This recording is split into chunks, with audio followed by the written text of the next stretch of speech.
New year resolution. আজকের পর থেকে আমি কুটকাচালি আমার মেয়ের সম্পর্কে ভালো ভালো কথাবার্তা বলা আর বাঘের গল্প বলা আরো বেশি করে বলবো, আরো বেশি করে পান খাবো। কিসের কি একটা বলে, সাদার মাথা জানি না, যাই পারে হোক গিয়ে আমাকে এরা চক্রান্ত করে সব শিখিয়ে দিয়েছে।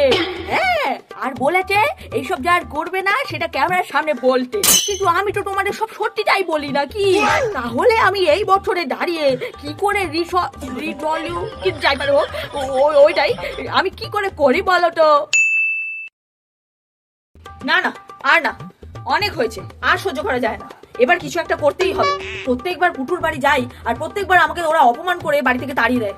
এতদিন পুটুর বাড়িতে গিয়ে অনেক অপমান সহ্য করে নিয়েছি, আর পুটুর বাড়িতে গিয়ে আমি অপমান হব না। প্রতিবার আমাকে কিছু না কিছু একটা করে তাড়িয়ে দেয়, এবার এর যোগ্য জবাব দিতে হবে। তবে ওর বাড়িতে আমি আর যাব না। রাস্তায় দেখা হলে তখন তো আর এড়িয়ে যেতে পারবো না, তখন কথা বলবো। আরে ঝুমা বৌদি যে, আরে একটা খবর পেলাম জানো, পুটু তো বিয়ে হচ্ছে, বিয়েতে ভালো বড় করে অনুষ্ঠান হবে। যাবে তো ওর বিয়েতে? আরে কি বলছো টুম্বাদি, আমি যাবো না পুটুর বিয়েতে? আরে আমি না গেলে বিয়ে কি হবে নাকি? আরে পুরুষ মশাই মন্ত্র পড়ার আগে আমাকে তো খেতে বসতে হবে নাকি?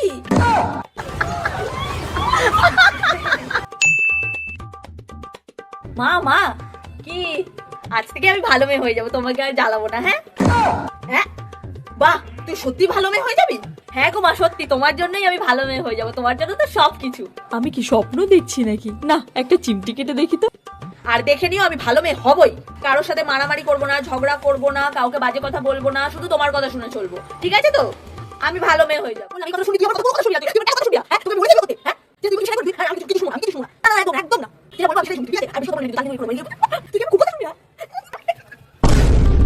জানতাম আমি তুই ভালো হবি না, কোনোদিনও ভালো হবি না তুই।